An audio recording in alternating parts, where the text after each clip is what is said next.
All right. All right. First and foremost, I want to give all praise, honor, and glory to the Most High God, Yahweh, in the name of his only begotten Son, Yahweh Shai, who the world ignorantly calls Jesus Christ.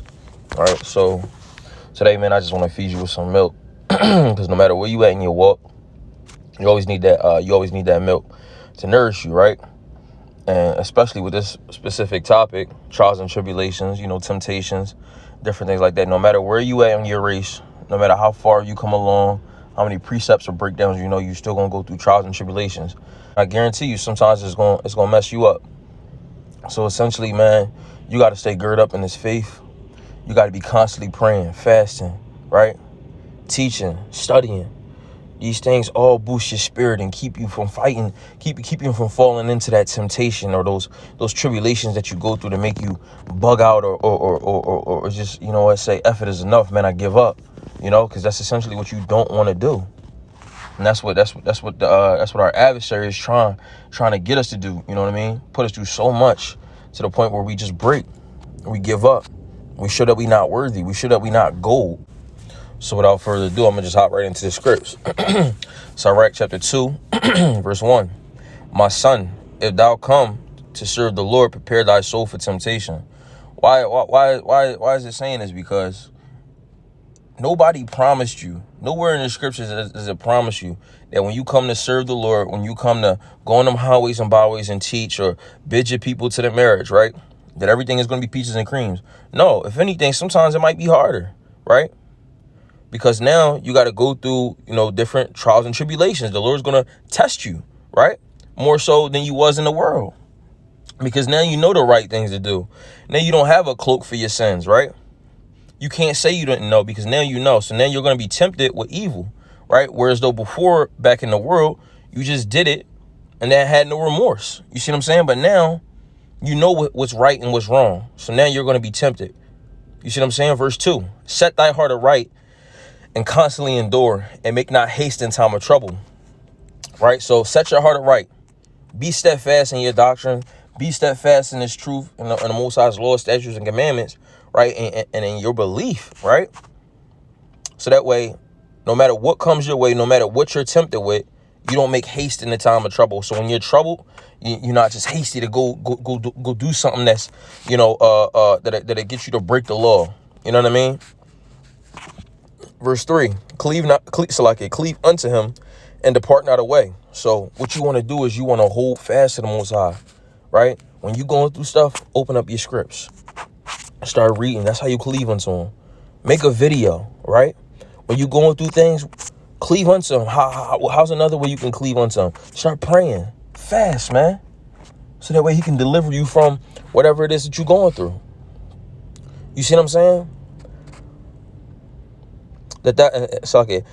Cleave unto him and depart not away. So don't depart from him, that thou mayest be increased at thy last end. So right when it gets so tough, boom, the Most High, he'll increase you.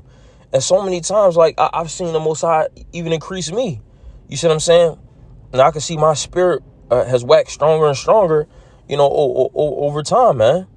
And certain things that used to mess me up or used to try to make me break or whatever, they don't faze me anymore. Because why? Because the Most High constantly increases you. He lets your spirit wax stronger and stronger as long as you cleaving unto him and doing the things that you're supposed to do, right? And the things that are right and true. Verse 4, so whatsoever is brought upon thee, take cheerfully and be patient with thou art changed to a lower state. Yes, man. So whatever is brought upon you, right? No matter what is brought upon you, take it cheerfully. Because even if a family member might check on you, say, you know what? They're at rush right now. You see what I'm saying? Especially if they Israel, you got hope. You got hope that, everything's going to be okay. You know what I mean? They at rush. They back with the Father right now. They soul is chilling. They ain't got to go through this hard bondage no more. They serve their time, right? If you lose your job, know that the Most High going to provide for you and take care of you somehow, some way. Look at what happened to Brother Job, man. You see what I'm saying? He lost damn near everything, man. But the Most High, he increased him at that last end. He didn't curse the Most High, right? Be patient with our change to a lower state. So be patient. If the Most High going to have you go through it for a little while, be patient while you in it. As long as he protecting you, making sure you cool, making sure you got, your necessities, which is food, water, clothing, and shelter. You see what I'm saying? As long as you got those things, make sure, you take it cheerfully, even when you change to a lower state, even when you're lower than what you was before. All right? Verse 5, for gold is tried through the fire, and acceptable meant in the furnace of adversity. So as gold is tried through the fire, right? So when you got gold, right, what a blacksmith do, he take that gold and he puts it in fire, right? So that way he can take out the impurities from the gold, right? The little dirt or whatever else is in there, right? And he purges that out, right? So what is the dirt likened unto us? What are the impurities that's in that gold that's likened unto us, right? That sin, those old ways, that old man, right? So the Most High, he's using that temptation, those tribulations for a purpose. It's not to destroy you, right? The Most High, he didn't sell us to the nations, right, to destroy us, but because we moved him to wrath, right? That's what it says in the book of Baruch, right? So the point is, the Most High is using these trials and tribulations to purify us, to purge us from that old man that we used to be, right? So that way we can cleave unto him, right, in those times of trouble. Because if we go through things, right, most of us probably wouldn't cleave unto the Most High, right? So the Most High put you through things so that way you can cleave unto him to see if you actually are going to even do it.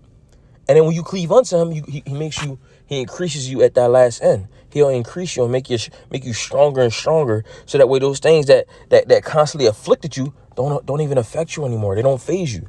You see what I'm saying? It's all a process. It's all a point to it. Why you going through what you're going through?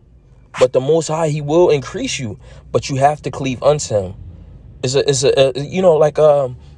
Like somebody say, yo, bro, you don't call me. Well, phone work both ways, right? It's a two-way street. You got, you know what I'm saying? You got to meet him. And just like, if you expecting him to come and help you, you got to come and cleave unto him. You see what I'm saying? Verse 7. Verse 6.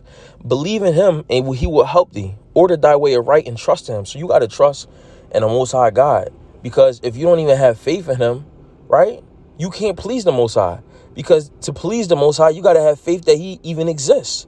So you got to trust in him, right? And when you believe in him, you know what I'm saying, you have faith in him, whoever trusted in the Lord and was confounded. You see what I'm saying? Right?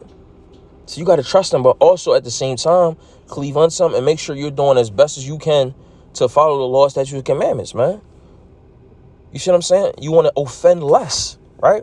So you want to learn these things and cleave unto the Most High in a way where you're doing the things that are right and true and trying the best of your ability to not go off. You see what I'm saying? And the Most High sees that. He sees that truth and sincerity inside of you, right? If you really have it. And he gonna help you. Verse 7. Ye that fear the Lord, wait for his mercy, and go not aside lest ye fall. Because listen, let me read that again. Ye that fear the Lord. So the beginning of the beginning of wisdom, right, is to fear the Most High. So you that fear the Lord, right? If you really fear the Lord, doing what he tells you to do, following his law, statutes, and commandments, going out to the highways and byways, bidding his people to the marriage, being good wives to your husbands, being good husbands to your wives, right? Good servants of Yahweh and Yahweh Shai. Look what it say, man. Believe in him, right? So I'm sorry. You that fear the Lord, wait for his mercy. Because, the Lord, he going to bestow that mercy upon you, right? If you got faith in him. And go not aside lest you fall, because if you fall, what's gonna happen, man? You gonna wind up even worse anyway. You see what I'm saying? Verse 8: Ye that fear the Lord, believe in him, and your reward shall not fail. So if you believe in him, you got a reward, man. You got a reward. You gonna be lifted up, man. You gonna be rescued out of that, whatever it is that you're going through. But you gotta hold steadfast to this truth, man. You got to hold steadfast to the Most High and cleave unto him and don't let him go. Verse 9. Ye that fear the Lord, hope for good and for everlasting joy and mercy. So yeah, man, if you fear the Lord, all right, hope for good and joy and mercy will come, man, from the Most High. Look at the generations of old and see, did any ever trust in the Lord and was confounded? That's a rhetorical question, a question that does not need an answer, because No, that never happened. If the prophets are old, right? When they trusted in the Most High, he ain't let them fall, man. Right? Or did any abide in his fear and was forsaken? So if you abide in the Most High's fear, following his law, statutes, and commandments, and doing what he tell you, right? You're abiding in his love and his fear, right? Because that's how you show the Most High you love him. You keep his commandments, right? Was that man ever forsaken? Can you, the Most High, he don't roll like that, man. If you're an Israelite and you doing what you're supposed to do, and you following the law, statutes, and commandments, man, the Most High got you. He loves you. You're his son. You're his daughter. You see what I'm saying? Right? If your son and your daughter was good children and faithful children unto you, right? Doing all the things that you told them to do and not giving you no back mouth and no lip, you telling me you not going to look out for him? The Most High is not like, he not like that, man. Y'all see, he's a God of war. He's a God of wrath, right? And he does not play. But also he loves his children, man. He made this world for our sakes, right? And he delights in his faithful children, man. All right, so he's not going to forsake you. Or whom did he ever despise that called upon him? So you telling me if you trust in him, you believe in him with all your might, he going to forsake you? Right? Nah, man. You really got to believe, and you got to tough this thing out. Whatever it is that you're going through, I don't know what it is that you're going through, whoever listening. You know what I mean? But you got to strength that thing out, man. You got to gird up your loins like a man, like a woman, right? You got to gird up your loins, man. And cleave unto the Most High when you're going through something, because it's easy to say I trust in the Most High when everything is going fine and dandy, man. But this is how you're being tested, through these trials and tribulations. And if you're not going through no trials and tribulations, you should question, like, damn, am I really walking sincerely in this faith? Because the true followers of Yahweh and Yahweh Shai, man, they're going to be going through things, especially in these last days of time, right? Verse 11, for the Lord is full of compassion and mercy, long-suffering and very pitiful, and forgiveth sins and saveth in time of affliction. So the Lord, he saveth in time of affliction. When you going through things, man, he's looking out for you, right? He wants to help you. He wants to save you, but you got to abide in him. You got to have that fear in him, man. You got to trust in him. You got to do what he tells you to do, right? The Lord ain't no sucker, man. Like, he going to keep, helping you, and you ain't trying to do nothing for him. You tripping. You ain't trying to do what he tell you to do? Nah, man. It don't work like that. Verse 12. Woe be to fearful hearts and faint hands and a sinner that goeth two ways. Right? So, woe means destruction. Be to the man or the woman, that the sinner that go two ways. You in the world and then you in this truth. Which one is it? You halfway in and you halfway out. You lukewarm. You see what I'm saying? You neither hot nor cold. Right? So don't be that type of guy.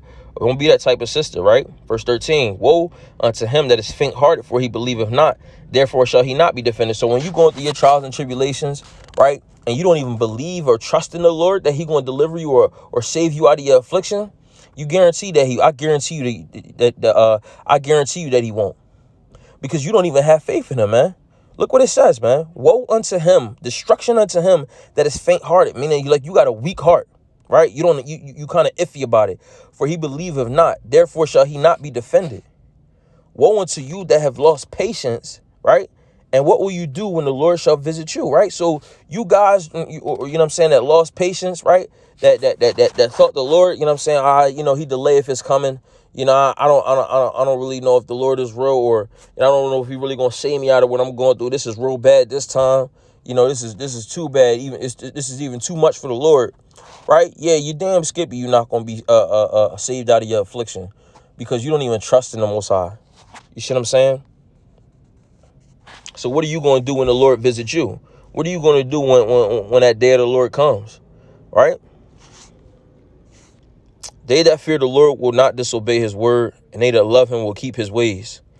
They that fear the Lord will seek that which is well pleasing unto him, which is faith. Being faithful unto him, right? And they that love him shall be filled with the law. They that fear the Lord will prepare their hearts and humble their souls in his sight, saying we will fall. So the point is, man, trust in the Lord, believe in him, keep his law, statutes, and commandments, right?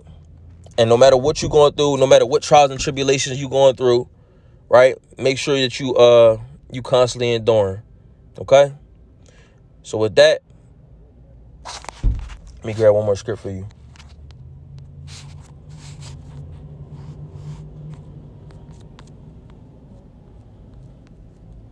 Right?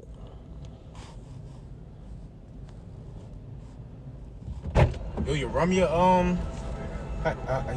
Damn. Bro. Yeah, somebody got him. Yeah. Oh, alright, man, fuck it. Huh? No, I'm making a video.